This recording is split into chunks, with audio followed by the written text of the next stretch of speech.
हा हॅलो चला ग बाई चला आज पुढे चला. आज दिवस गुरुवार. बाजार मथुरेचा. तुझी तयार झाली सगळ्यात पहिले ग. तुमची का आधार भाऊ थोडस लाईट कमी करा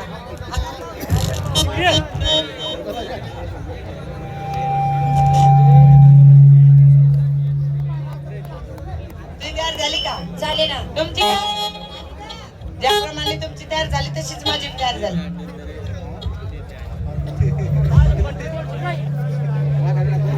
मेलक सोना कुठला जुना? परत पाहिजे म्हातारा. पुरीत पाहिजे म्हातारी. आश्रमच्याकडे बांधणार होणार नाही. घराची दारी कोणाचं मावशीबाईचं. मावशीला घ्यायचं ठाक बटन बंद बाजारात. मावशीबाईचा वाडा कोणाला मला माहिती माहिती आहे ना ग. कोणत्या सगळं गेला गेलं. खोली नंबर 00. तर पुढे पुष्यवंतावणे ग. बाजूला रामलक्ष्मणाची चित्र. लकी पाहिजे